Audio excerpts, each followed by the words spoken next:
There are so many of them, and they are so exuberant, the Biafrans. Even the refugees sing, especially when they have just been told their homes have been recaptured and they can go back to them.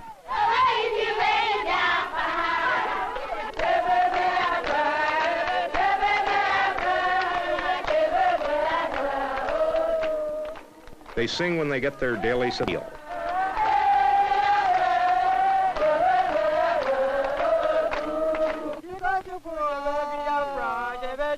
They sing when they work.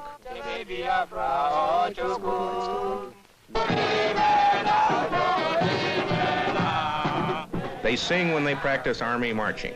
No guns, no shoes, but a song that goes something like, "Thank you, General Ojukwu, for giving us the medicine with which to fight our enemies instead of being murdered in our beds."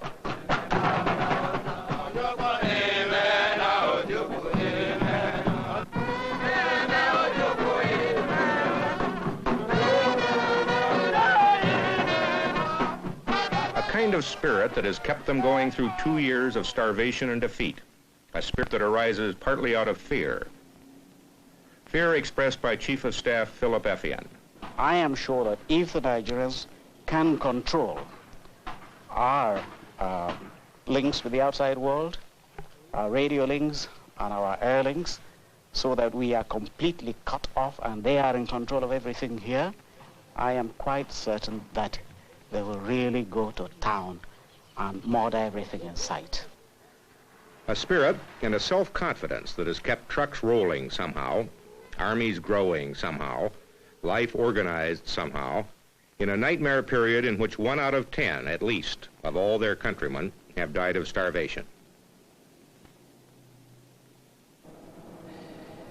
This is Lagos, capital of all Nigeria except Biafra. It is difficult to imagine that this is the headquarters city of a military government mobilized to fight a bitter civil war.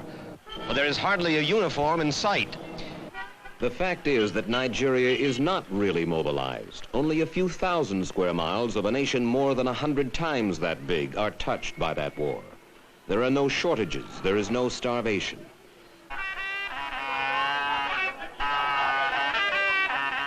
In the vast northern stretches of Nigeria, the Muslim prayer day is consecrated as it has been for centuries. And there is not a soldier to be seen.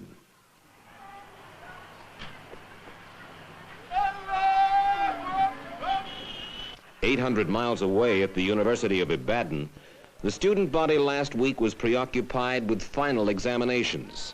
There is no draft in Nigeria, and almost none of the students have volunteered. Only in the war-wrecked ghost towns of the East could I see palpable evidence of a country fighting for its life, and not one Nigerian in 1,000 has seen this. In all of Lagos, the only building dressed for war is the military headquarters. And throughout the country, plaintive advertisements in government newspapers and radio stations plead with Nigeria's citizens. If you don't fight the war, they say, nobody else will. But the 35-year-old Nigerian Chief of State, General Yakubu Gowon, says there is a good reason why Nigeria does not go all out in the civil war. We're fighting our own brothers, our own friends, our own probably colleagues that in fact we trained together. Now, I accept them as my people. I don't call them enemies. They're not my enemies. That's why in fact we don't use the word enemy. We use the word only rebels against Ojukwu and his clique and those in famine that fight for him, but not against all the Igbos. Now, therefore, we've got to do, we must not do anything that is going to make it impossible for us to reconcile at the end, or it will make the winning of the heart difficult in the end. Let's pause now for some of the history behind this bloody war. It is said, though no one knows for sure, that 1 of every 4 black men on the African continent is a Nigerian. There were 55 million of them before the war. Nigeria was a creation of British colonialism. At the turn of the century, Britain carved out the richest area in West Africa, lumped together 250 tribes, each with its own culture, its own history, and arbitrarily called these people Nigerians. Of those tribes, 3 were dominant: the Hausas, most numerous, Muslims in the north, medieval, lagging behind the others in education and commerce; the Yorubas in the west, animists and Christians, the first educated; and the Igbos in the east, where Christianity is now strongest. Some say the Igbos were the most backward, but in the last quarter century, with the aid of European missionary education, the Igbo overtook the others and became the most powerful economic group of all. But the Igbo also wanted political power. He resented the strength of the Hausas and Yorubas, who, since Nigerian independence in 1960, had run the country and grown corrupt. Riding a wave of popular discontent, Igbo and other military officers in 1966 succeeded in a coup d'etat. They executed key non-Igbo politicians and several of the top non-Igbo military officers. For a while, it seemed the country applauded the coup. But once in power, this new Igbo-dominated government was felt to be guilty of the same corruption as the previous government. Additionally, Igbo merchants and civil servants all over Nigeria began showing a newfound arrogance and sense of superiority, building a resentment that culminated in a wave of terror against the Igbo. Estimates of the number of Igbo massacred in northern Nigeria range from 7,000 to 30,000. Surviving Igbos abandoned their homes and businesses. Millions of them fled to the Igbo heartland in the east. There, led by the charismatic Ojukwu, army officer, son of a wealthy Igbo family, they seceded, proclaiming Biafra an independent nation. To begin with, Biafra claimed this corner of Nigeria, which included territory containing several minority tribes, some of whom did not support the Igbo cause. Following Biafra's secession in 1967, Nigeria invaded from the north. Biafra struck back across its own boundaries, conquered and held for a while territory in federal Nigeria. But in 2 years of war, federal Nigerian troops have whittled down Biafra from over 50,000 square miles to little more than 3,000. The fighting in this war is sporadic. There are few fixed military positions, no real front lines, many hit-and-run raids by both sides, and an occasional big battle for a city or a road junction. This is Nkwalo Junction, right now about 3 miles behind the furthest advance of Biafran troops to the south. There was heavy fighting here in early May as the Biafrans retook the town. Nkwalo Junction is 25 miles from Port Harcourt, a major seaport and refinery city the Biafrans want back. The Biafran troops we found at this road junction were a ragtag collection, looking more like irregulars than the frontline soldiers of the 14th Division, who are currently engaged in Biafra's most successful offensive of the war. How the Biafran army succeeds, armed as it is with an odd-lot collection of weapons, is a puzzle. Some at the front carry communist-made AK-47s, like those used by the Viet Cong. Some only World War I bolt-action antiques. Others modern British semi-automatics. And their pride and heaviest weapon, a .30 caliber machine gun just captured from the Nigerians. Much, in fact, of what the Biafrans are now using against the Nigerians, they have taken from them. One military man up here told me, not totally as a joke, that Biafra now looks upon the Nigerian army as its quartermaster general.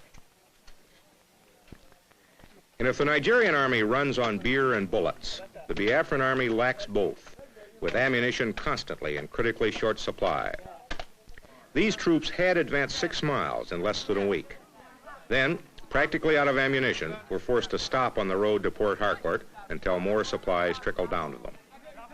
One of this army's other problems is staying large enough to continue the fight against Nigerians. When Biafra seceded in 1967, it had fewer than 1,000 men under arms, and those mostly officers and clerks. Now it has been built up to between 45 and 60,000. The exact number, a military secret.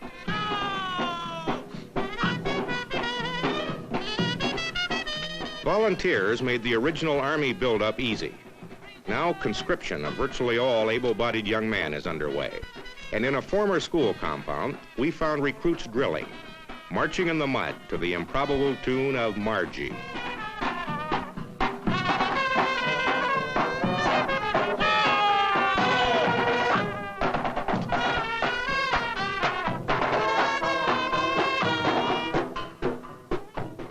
These new soldiers are also taught the rudiments of jungle warfare and ambush, to be used against an enemy which holds most of Biafra's major cities, several vital road links, but not too much of the countryside. The training is basic, but effective. They're going to stab us right by the shoulder here, and we want to defend it. Go.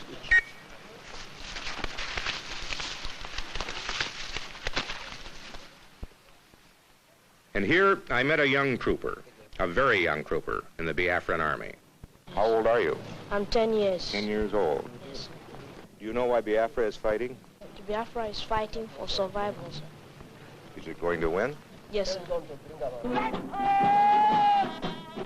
His spirit and that of this tattered army, driven by fear of genocide which may or may not lie ahead if they lose, plus what must be massive ineptitude on the part of the Nigerian army, is the most probable reason that this war of unequals now has gone into its third year.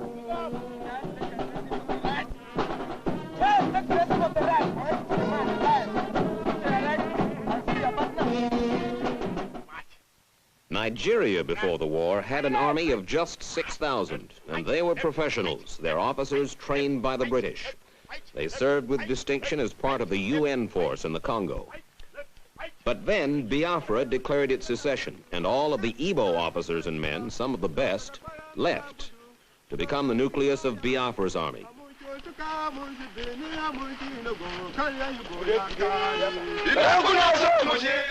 In just the past 2 years, Nigeria's army has exploded to 14 times its original size, to 85,000 men. Recruits who used to get 6 months of training now get a mere 6 weeks. They are volunteers, most of them illiterate, just out of the bush, with little sense of nationhood. Their leaders tell them that they are fighting for one Nigeria, but that does not, it cannot have the same urgency for them that mere survival has for the Biafran.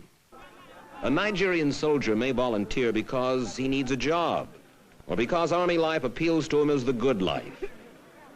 Besides his uniform and the prestige that goes with it, he gets a comfortable ration of beer and cigarettes.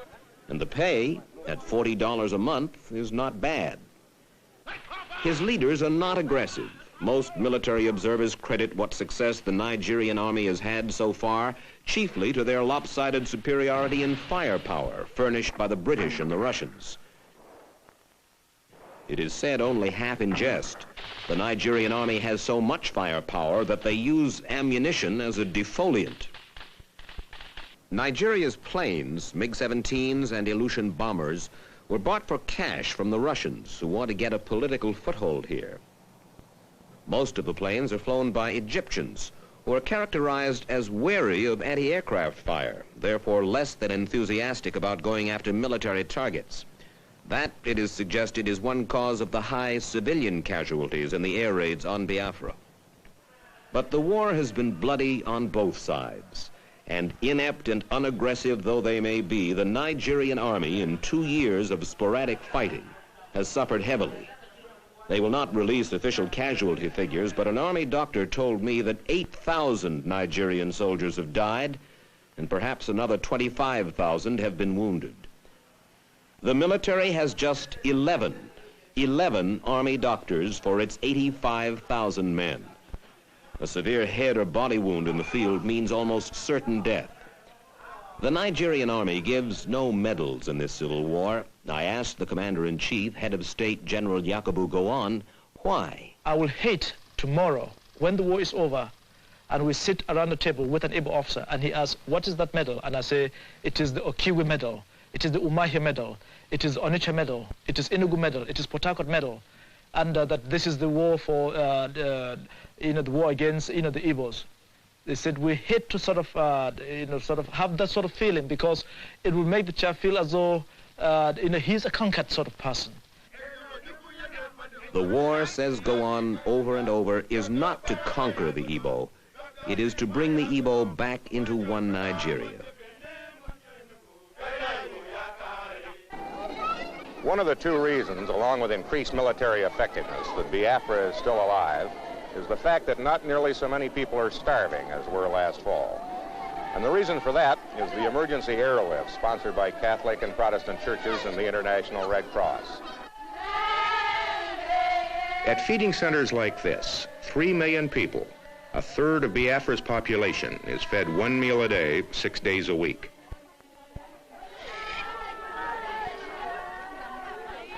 At best, it is a subsistence feeding, just enough to prevent starvation. A ball of cornmeal laced with powdered milk. Perhaps some vegetables, a small piece of fish,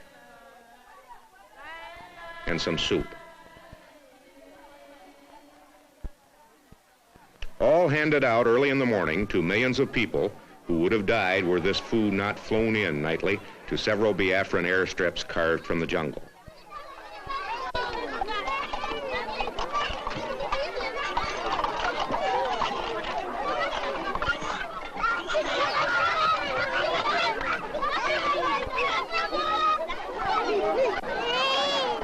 While the relief flights have reduced dramatically the number of children and adults starving to death, down perhaps to 600 a week from the high of several thousand a week last year, the dying continues.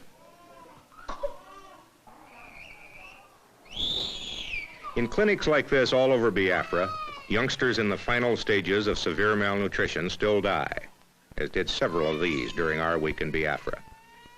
Not enough food is being flown in, not enough grown, and for many, what there is now just too late. This bush clinic is run by Father Kevin Doheny. After 14 years in Africa, he and fellow missionaries were ordered to leave Biafra in 1967 by the Irish ambassador. They stayed, as did Protestants of other nationalities, and they, in the main, have been responsible for keeping Biafra from starving to death. How hard has the war been on the Igbo civilian population? How many people have died, would you think, Father? I would think that we've gone into the 2nd million. I am not a statistician, and it's very hard to talk about millions, but I think that it's, according to the experts here, I think that they've gone into the 2nd million. And they have suffered incredibly. And this is the one big argument that I would put forward as one of the reasons why they want to survive on their own and they want to live on their own. They could not have suffered so long and so much without having a purpose. To augment the relief airlift, Biafra has formed a 2nd army to work the land. It is planting wherever it can. Here in virgin territory, where no crop ever grew before, young men employed by relief agencies and the government are breaking ground to plant corn, rice, yams, melons, anything else that might grow.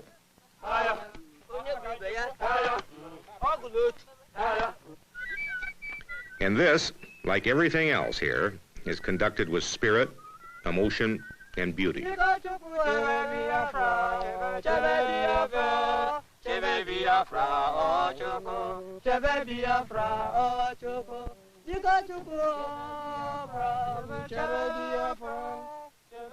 It's clear that as long as this war goes on, the starvation will too. Any break in the relief airlift, I was told, any crop failure in the next few weeks, and graveyards like these that dot Biafra and contain the bodies of the young and innocently dead will multiply.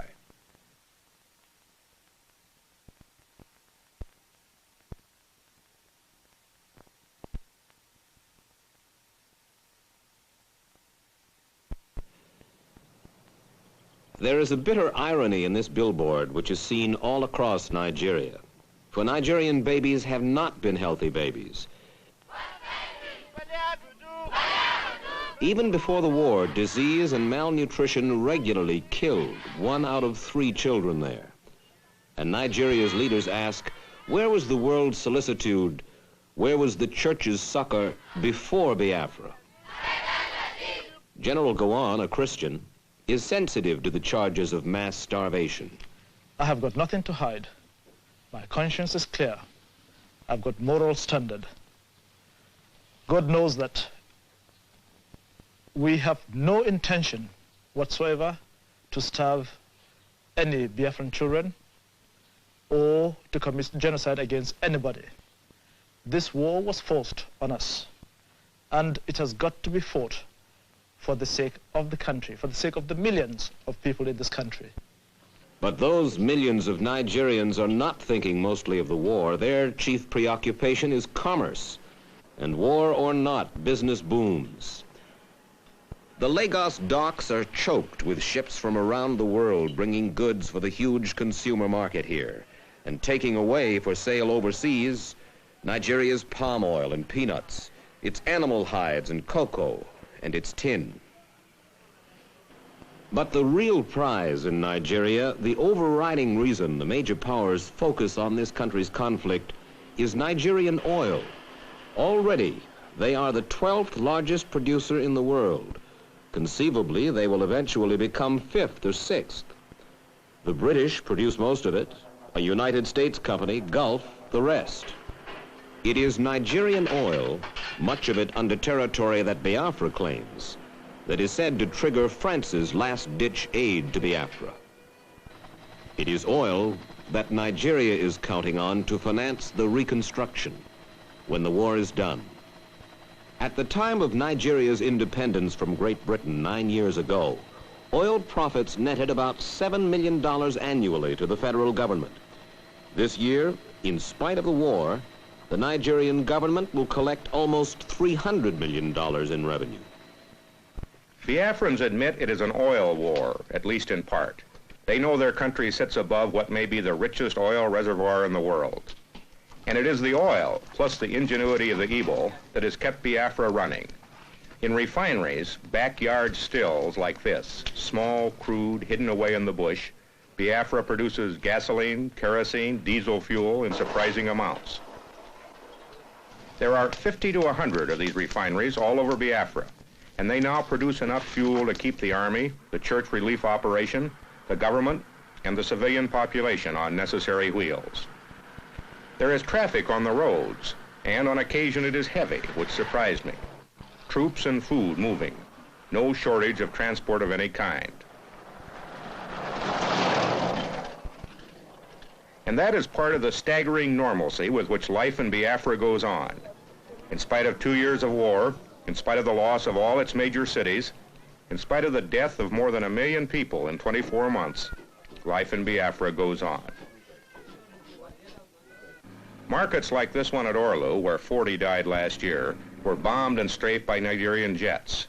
But the markets were moved back into the bush, and daily commerce goes on.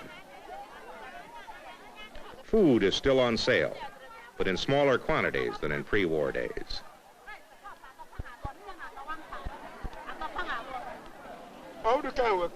Basic services are still being sold for Biafran pounds. Wartime inflation has forced prices up. Clothing costs have tripled. Cigarettes sell for $20 a pack. Inflation aside, life in Biafra is so normal that even the judicial system has not faltered. Back in the bush, a civil trial to settle a land dispute. Hardly the thing we thought we'd find in a supposedly defeated country about to be overrun.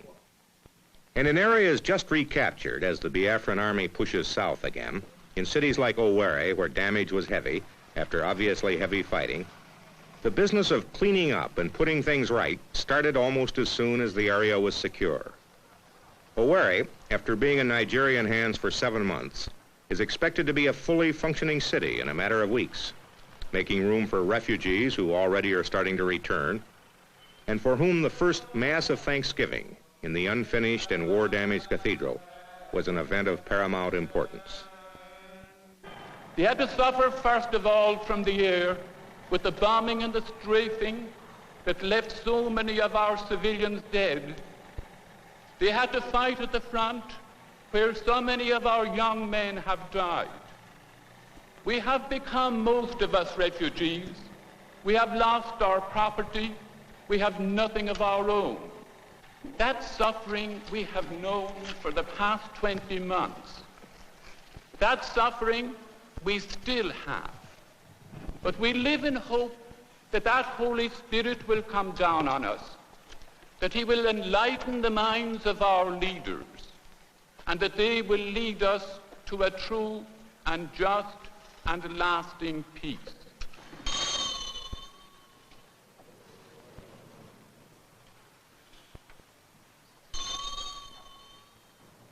In the territory the Biafrans evacuated as they fled before the federal troops, the abandoned buildings echo only to the wind. And the cities in the Igbo heartland, once the most densely populated area in all of Africa, have been emptied of their people. Emptied by the Igbo's fear of the federal Nigerian. No matter the federal government's assurances that they will be safe, the Igbos flee. They have gone into the bush, leaving their homes shattered by shell fire, their schools barren of students, their government headquarters in the once flourishing administrative capital of Enugu ghostly quiet. Nothing is left here now but a few scattered refugee camps and the federal troops who garrison the eerie and deserted miles of road and bush. At Abakaliki, a district administrator stayed behind. His mother and father are with the Biafrans, but he and his wife, Igbos, cast their lot with the federal Nigerians. A divinity student, he told me that the Igbo, the Biafran, feels it appropriate that he be likened to the Jew. If we are to be likened to the Jews as we like to be, it means we are a chosen people. We are the people with the grace of God in Nigeria. Sorry, this is not being proud or selfish. Now, if we lose the trend, which is making others realize the goodness in surrendering ourselves to God and in living according to God's law, which is love, it is then that we fail. And this is what happened. With our drive and our punch and our talents, we tended to put what we should have put first last, which is God. And we put material things, money, houses, positions, human esteem, we put them first and put God last. And this is why the punishment has come, as it has come in the history of the Jews. Each time they failed and forgot their God, they were punished by a war on them, as we are being punished now by a war on us. Nowhere was the war's punishment more devastating than in the commercial city of Onitsha. In this comfortable and sophisticated town perched on the east bank of the Niger River, thousands of Igbo merchants built their fortunes by hard work. The Igbo is a commercial man, and this market at Onitsha, the biggest market in all West Africa, was a monument to his enterprise. When the British author Elspeth Huxley came here, she wrote, "Anything can be bought in this market, from an elephant to an admiral's uniform. There is no difficulty about nylons or about raw meat, whiskey, gold earrings, avocado pears, Irish turkeys, penicillin, or anything else." When the Biafrans left here, they burned the market. What the Igbos failed to burn, the federal Nigerians took care of. Not a building in Onitsha is unscarred. The federal troops inherited just a skeleton, a ghost town. And in the city plaza lies the fallen statue of Nnamdi Azikiwe, Nigeria's first and only president, himself an Igbo. He now lives in London. This bridge across the Niger River was the link. It was also a dividing line between the Igbo East and the rest of Nigeria. The Biafrans, the Igbos, blew it up to keep it from serving federal Nigeria. The bridge can be repaired. But what about the bitterness between the Igbo and his countrymen? Reconciliation and reunification seem at the moment impossible. At least that's the feeling we got in Biafra. The people simply believe that if they surrender or lose, they'll be killed. Biafra's leaders told me their rock-bottom condition for peace is a referendum in the disputed areas to be guaranteed by some third party. But many observers feel that Biafra would come to the peace table without that referendum if she felt her military position were better and the safety of her people guaranteed. I came away from Nigeria convinced that genocide is not on the mind of her leaders or her people. They know they need the talents of the Igbo and they want them back. They fear an independent Biafra on their flank as a potentially hostile state with expansionist yearnings. And it must be said, there is growing impatience among Nigerians now at the slow pace of the war, and one would expect that pace to pick up in coming months.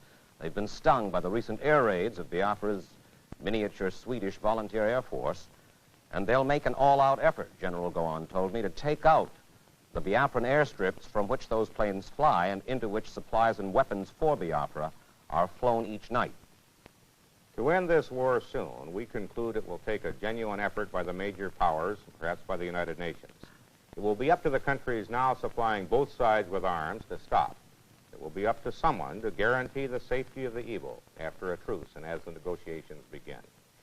The United States conceivably could take the lead because this country has studiously avoided any military involvement in the war, aiding Biafra's relief airlift while backing Nigeria politically. But there seems little disposition on the part of the United States or the other major powers to step in. Their attention is focused elsewhere.